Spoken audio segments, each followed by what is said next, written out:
Trump is supposed to be a populist president. Populist politicians are supposed to do what the public want, even if, when the elites don't like it.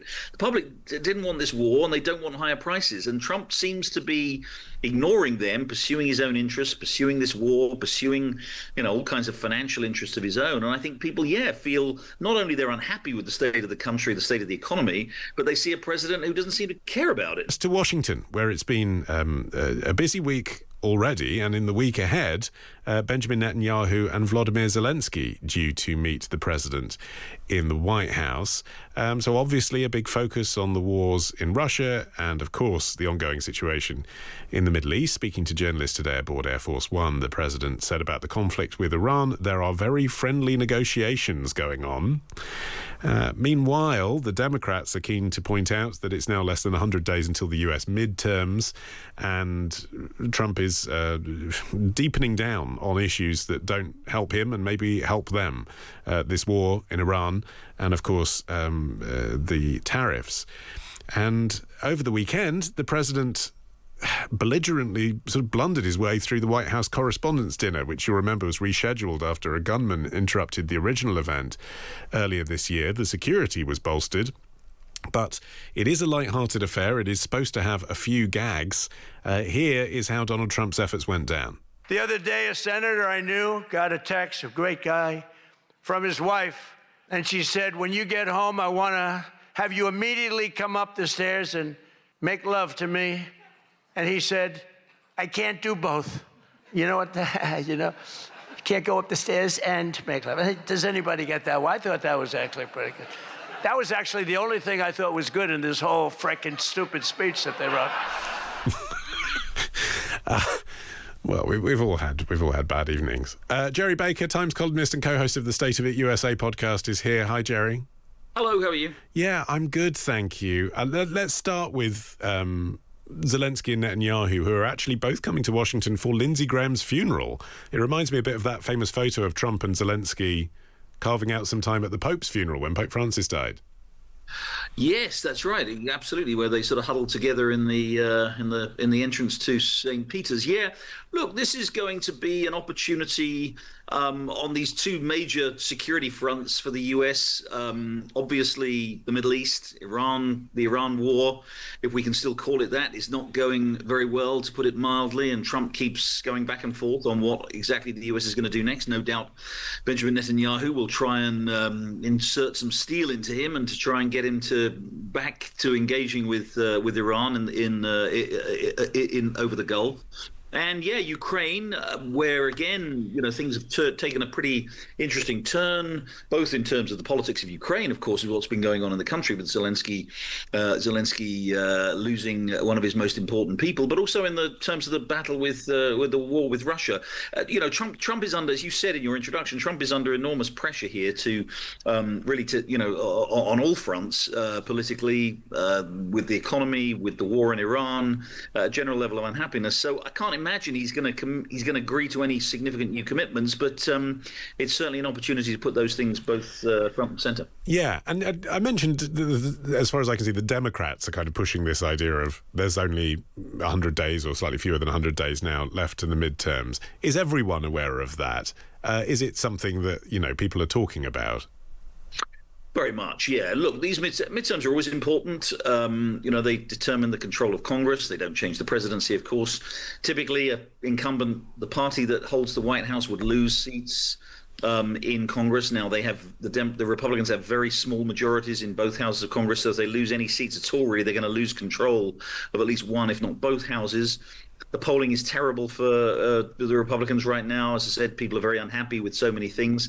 But yeah, that's a big moment. They're always important because, again, they will, for the last 2 years of Trump's term, it means he won't have a majority in Congress. He won't really be able to get anything done legislatively. It'll be even more important for him because the Democrats will doubtless pursue all kinds of investigations and quite possibly an impeachment against him. Remember, he was already impeached twice in the beginning, during and at the end of his first term. So it's going to be important it's one of the reasons it's important for him to try to pull something out here. But as I say, the political circumstances are extremely negative. Yeah, so I mean, the economy is obviously always the thing that you look at, isn't it, when America's about to go to the polls? And as far as I can tell, the majority of Americans still feel the cost of living is too high. They talk about pain at the pump, don't they? And crucially, that the government isn't doing enough about it. Exactly. I think that's the latter point is particularly important. Look, Trump was elected almost 2 years ago now, took office saying he was going to get prices down, he was going to deal with the crisis at the border, the immigration crisis, and he was going to get America out of unnecessary foreign wars. Well, give him 1 out of 3. He's certainly dealt with the immigration problem. Not everybody likes the way he's dealt with it, but it's no question that there's no longer people flooding into the United States across the border. But prices have not come down. Prices continue to rise. Now, the inflation rate, the rate at which prices rise, has come down a little bit, but not much. And thanks to the war in the Middle East and the increase in oil prices, and as you say, the price at the pump, the prices have started rising again. The rate of increase rather started rising again. And he's got this country into a messy and probably unnecessary war in the Middle East. So, yeah, and it's the sense, I think, as you say, that, having promised. Remember, Trump is supposed to be a populist president. Populist politicians are supposed to do what the public want, even if, when the elites don't like it. The public didn't want this war, and they don't want higher prices. And Trump seems to be ignoring them, pursuing his own interests, pursuing this war, pursuing, all kinds of financial interests of his own. And I think people, feel not only they're unhappy with the state of the country, the state of the economy, but they see a president who doesn't seem to care about it and seems to be doing things that they don't care about themselves. Yeah, and tariffs is now something that is unpopular amongst the general public as well, isn't it? Why is he persisting with it, do you think? It's very much what he believes in. If you look at Donald Trump's short political career, which only really began 10 years ago, but kind of longer public career, one of the very few things that he's maintained complete consistency on is trade, and in particular the idea that he has, it's a flawed one, but the idea that he has that America has deficits with countries all around the world, and that means that countries are cheating because the US should be able to have a surplus with every country in the world. So because they're cheating, he's got to impose tariffs on the goods that come into the country, so that the deficit will reduce or ultimately even be eliminated. So he's committed to this, but as you say, we know what the effect is. It raises prices. You put tariffs on imports. The cost is split somewhere between the companies that actually have to import the goods, the countries that export the goods, and the consumer who pays in the end. There's some degree of price increase is inevitable. So even as he is saying, I'm making America great again, I'm improving the economy, even as he committed in his in this second term to getting prices down, he's pursuing multiple policies, actually. What's going on in the Gulf is obviously contributing this too, but tariffs are actually pushing prices higher, and people know that. They're not, nobody's fooled. There's a poll out this week saying, do people think that tariffs are helping or hurting the economy? And the overwhelming majority of Americans think they're hurting the economy. So yeah, he's politically dedicated to that policy, and rolled out another new set of tariffs last week. That's not going to change. And just finally, let's talk about that White House Correspondents' Dinner and his widely panned performance. I'm no fan of Trump, but even I grudgingly admit that he can be funny. That's the one thing he can. He can be very tedious and go on at length, can be very cruel with his humour, but he can actually land a joke, usually. What went wrong?